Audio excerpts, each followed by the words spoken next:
আমার সাথে নির্মল বাবু যেমন আছেন, নির্মল চন্দ্র রায়, মনে রাখবেন যে মানুষটা 3 মাসের মধ্যে ধূপগুড়ির চেহারা বদলে দিতে পারেন, তিনি যদি যেতেন 6 মাসের মধ্যে বাদবাকি কাজগুলো আমি করে দেব।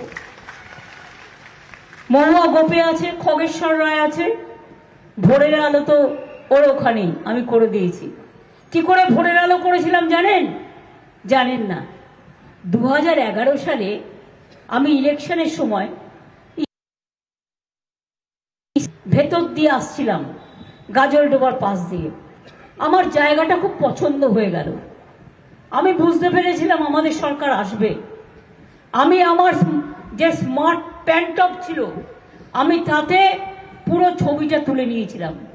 এরপর যে ইলেকশন হয়ে গেল, আমি তদানীন্তন ফাইন্যান্স মিনিস্টার অমিত মিত্রকে ডাকলাম, ডেকে বললাম, এই দেখুন এটা গাজলডোবা আছে, এটা ভোরের আলো হবে। বললেন কি করে হবে? আমি বললাম কেন হবে না, একদিকে লেক আর একদিকে পাহাড়, অন্যদিকে কত পাখির কিচিরমিচির ডাক, কালিম্পং কাছে, জলপাইগুড়ি কাছে, শিলিগুড়ি কাছে, এটা করতে হবে। তারপরে দেখুন আমরা কটেজ করে দিয়েছি, আমরা হেলিপ্যাড করে দিয়েছি।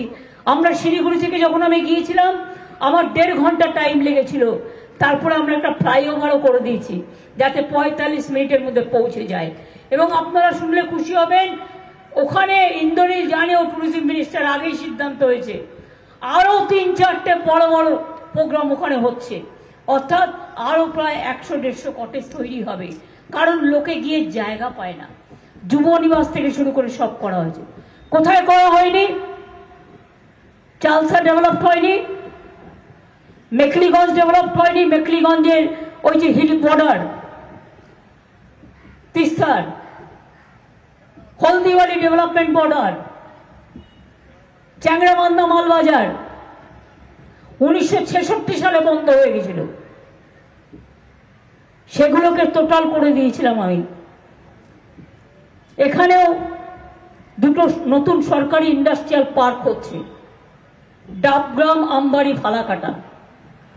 রাজ্য সরকারের সহায়তায় 3টি প্রাইভেট ইন্ডাস্ট্রিয়াল পার্ক, ফুলবাড়ি, শিল্পব্রত, শিল্পাঙ্গন হচ্ছে।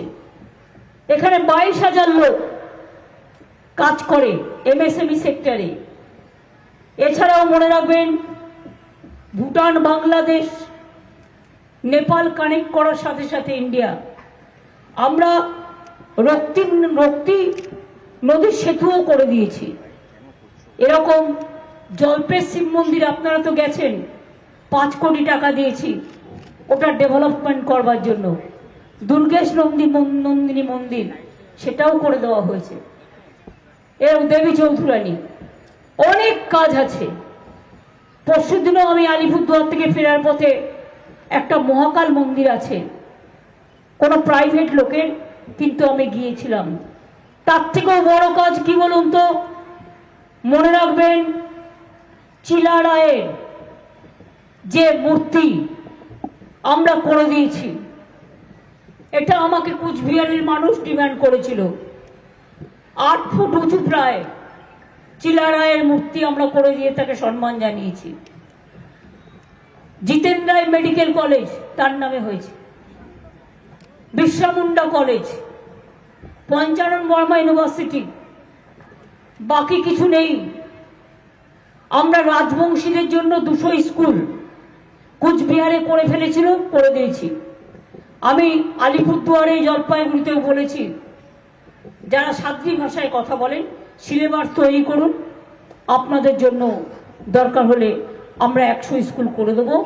কারণ এটা বাজেটে বলা আছে। কোনটা আপনারা পান না মা বোনেরা বলুন তো? মোদি আপনাদের কি দেয়? বিজেপি আপনাদের কি দেয়?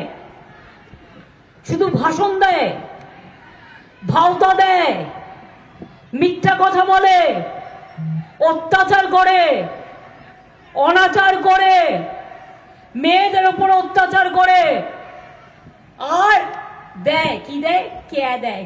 কে আপনি বিদেশি হয়ে যাবেন তাই। আর কি দেয়? এনআরসি দেয়, আপনাকে খুন করে অথবা আপনাকে তাড়িয়ে দিয়ে আপনাকে ডিটেনশন ক্যাম্পে আসামের মতো রেখে দেবে। মনে রাখবেন, আমরা থাকতে আমি কেউ করতে দেবো না, এনআরসিও করতে দেবো না, টুফা করতে দেবো না। প্রয়োজনে দেব মোরা এক নদী রক্ত, হোক না পথের বাধা প্রস্তর শক্ত। লড়েंगे करेंगे जीतेंगे और बीजेपी को हराएंगे, ये हमारा एक ही काम है। ইতিহাস ভুলিয়ে দিয়েছে। ইতিহাসে গান্ধীজির আর পাত্তা নেই, নেতাজির পাত্তা নেই। রবীন্দ্রনাথের বাড়ি নাকি শান্তিনিকেতনে বলে, জোড়াসাঁকো ঠাকুর বাড়ি। আপনারা জানেন বিদ্যাসাগরের মূর্তি কিভাবে ভেঙেছিল এরা। এরা কত অন্যায় করেছে, কত অত্যাচার করেছে। আর দুর্নীতির কথা বলে, পঞ্চায়েত তো সব রাজনৈতিক দলের আছে, আমাদের একা নয়। মনে রাখবেন, বিজেপিরও অনেক পঞ্চায়েত আছে, তারা ধোয়া তুলসী পাতা নয়। কেউ যদি কোথাও অন্যায় করে থাকে, আমরা তার টাকা ফিরিয়ে দিয়েছি এবং তার বিরুদ্ধে শাস্তি দিয়েছি। কিন্তু এবার মোদীবাবু বলুন, আপনি 355টা টিম বাংলাকে বেইজ্জত করবার জন্য পাঠিয়েছেন, তারপরেও আজ 3 বছর 100 দিনের কাজের টাকা আমাদের কেন নেই? আমরা 1 নম্বরে ছিলাম ভারতবর্ষে। হিংসা। গ্রামীণ আবাস যোজনায় 3 বছর ধরে বাড়ি দেয় না, আমরা 42,000 বাড়ি আগে করে দিয়েছি আর 11 লক্ষ বাড়ির লিস্ট দিয়েছি। সেই লিস্ট নিয়ে লজ্জাও করে না। এদের তো একটা কান কাটা নয়, 2টো কানই কাটা। কিরকম বলুন তো? এই দেখুন, একটা দরখাস্ত দেখাচ্ছি। বিজেপি কল সেন্টার থেকে ফোন করে বলছে লিস্টটা আমাদের দেওয়া, আমরা স্কুটিনি করে 11 লক্ষ নাম পাঠিয়েছি আবাস যোজনার জন্য, বাংলার বাড়ি। বলছে आप बीजेपी कॉल सेंटर में नाम लिखाओ तो चुनाव का बाद आपको मिलेंगे। আমি ওদের বলি, ওরে হরিদাস, তোরা মিথ্যে কথা বলে যা, আমরা বাজেটে বলেই দিয়েছি আমরা মে মাসের পর থেকে ওটা দিয়ে দেবো। তার কারণ তোদের ভিক্ষা আমরা চাই না, তোদের দয়াও আমরা চাই না, আমরা মানুষকে ভালোবাসি, মানুষই আমাদের গ্যারেন্টি। অত্যাচার, অনাচার আর সাথে রয়েছে ভ্রষ্টাচার। বড় বড় কথা বলে।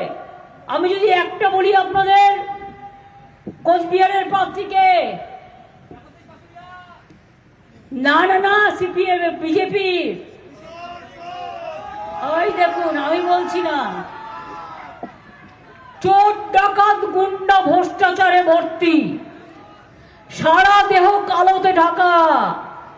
আরে তৃণমূল তো মানুষের আলোতে ঢাকা। বলুন আপনারা, এত কেস থাকলে কেউ হোম মিনিস্টার হতে পারে? কি কেস নেই? মার্ডার কেস থেকে শুরু করে, দাঙ্গার কেস থেকে শুরু করে, ভাওতার কেস থেকে শুরু করে, গুন্ডামির কেস থেকে শুরু করে, ডাকাতির কেস থেকে শুরু করে, চিটিংবাজের কেস থেকে শুরু করে, তাকে আদর করে মোদীবাবু বলছেন दुर्नीतिबाज को हम चुन चुन के देखेगा। क्या देखेगा? पहले अपना घर को देखो, पहला बीजेपी को देखो। যে বিজেপি করবে সাদা, আর তৃণমূল লড়ছে বলে তৃণমূল কালো। আরে তোমার কাছে তৃণমূল কালো হতে পারে, তৃণমূল তো জ্বালবে মানুষের আলো, এটা মাথায় রাখবে। আর বিজেপি একটা ভাওতাবাজ পার্টি, একটা ঝুমলা পার্টি, একটা অত্যাচারী পার্টি। সন্দেশখালি নিয়ে বলেছেন, সন্দেশখালিতে একটা মা বোনও মারা যায়নি। আমি চাই না কেউ মারা যাক। আমার কাছে কিছু কমপ্লেন এসেছিল, অ্যারেস্ট করিয়েছি। আমার কাছে যখন কমপ্লেন আসে, ওটাও বিজেপি কায়দা করে করেছিল এবং আমরা কিন্তু তাতে আমাদের লোককে অ্যারেস্ট করেছি। আমরা তাদের জায়গা যে যেটুকু নিয়েছিল ফেরত দিয়ে দিয়েছি। আমরা তাদের জমি জায়গা যদি কেউ লোকালি পঞ্চায়েত থেকে করে থাকে সব ফেরত দিয়ে দিয়েছি। কিন্তু মোদীবাবু, আপনি বলুন, সাক্ষীর যে দেশের হয়ে কুস্তি লড়ে আন্তর্জাতিক পুরস্কার পেল, আপনি তাকে যে অত্যাচার করলো, তাকে দলের নেতা করে দিলেন, কি অ্যাকশন নিয়েছেন? একটা এফআইআর করেছেন? জিজ্ঞেস করুন বিলকিসকে যখন হত্যা করা হয় আপনি কি নাক ডেকে ঘুমোচ্ছিলেন? হাতরাসে যখন অত্যাচার হয় দলিতদের ওপর, মুসলিমদের ওপর, মা বোনদের ওপর, তখন কি আপনি কুম্ভকর্ণ হয়েছিলেন? নাকি এনআরসির নাম নিয়ে আসামে যখন 19 লক্ষ লোকের নাম বাদ দেওয়া হয়, 200-300 লোক মারা যায়, তখন আপনি নাক ডাকছিলেন?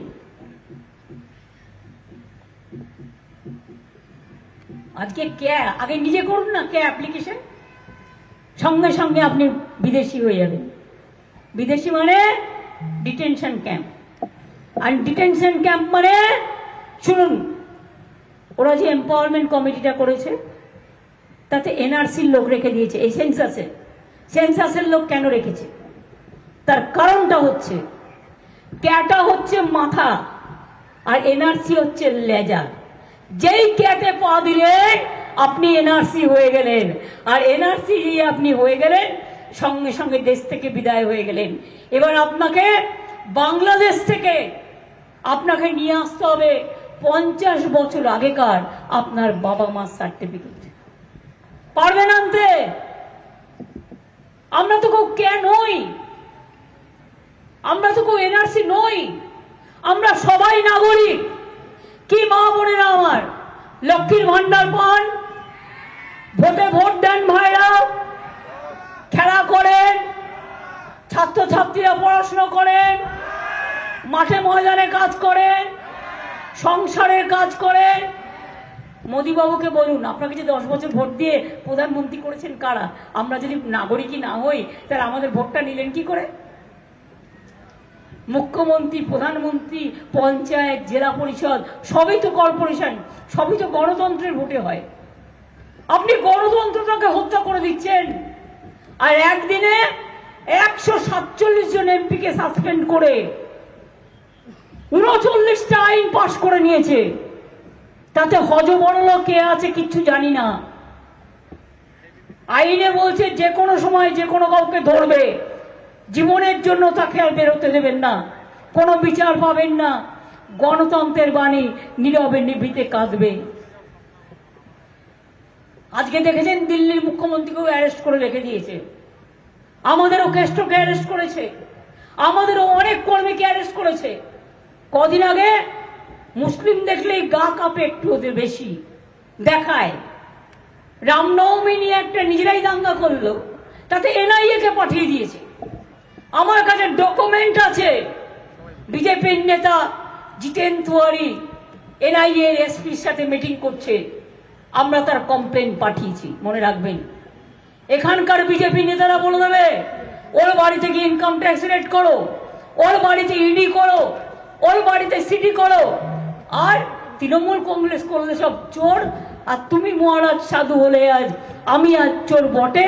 তোমার পকেট ভর্তি কালো টাকায়, তোমার সারা শরীর ঢেকে গেছে কালো টাকায়।